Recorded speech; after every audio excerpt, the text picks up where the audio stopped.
ছুটি বলেছিল মেয়েটা। দেখুন ছুটি অনেকক্ষণ আগে গান গেয়ে চলে গেছে, আর কোথায় গেছে সেটা আমরা জানি না। ছুটি গান গে ছুটি কেন গান গাইতে যাবে এখানে? আরে রুমা ম্যাডামের কথা মতো অপরিচিত মেয়েটি ছুটিকে নিয়ে একটা নাইট ক্লাবে আসে।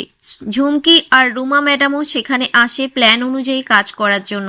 ছুটিকে সেই মেয়েটি বলে, তুমি আমার হয়ে দয়া করে গান গেয়ে দাও, আমার শরীরটা না খুব খারাপ লাগছে। ছুটি বলে, আমার তো এখন অফিসে যেতে হবে, এমনিতেই আমার অনেক দেরি হয়ে গেছে। মেয়েটি বলে, প্লিজ দিদি আমাকে সাহায্য করো, আমি মালিকের থেকে টাকা নিয়েছি, খুব দরিদ্র পরিবারের মেয়ে আমি, আমার শরীরটা সত্যিই খারাপ লাগছে এখন, আমাকে ওরা মেরে ফেলবে যদি গান গাইতে না পারি। এইভাবে রুমা ম্যাডামের প্ল্যান মতো ফেঁসে যায় ছুটি সেখানে। ঝুমকি বলে, রায়বাড়ির বউ নাইট ক্লাবে এসে গাইবে, ওই বাড়ির সমস্ত লোকের সামনে ছুটির মাথা হেট হয়ে যাবে। ছুটি অফিসে সময় মতো না পৌঁছলে চিন্তা হয় অভির। ছুটির ফোন তার মধ্যে সুইচ অফ বলছে।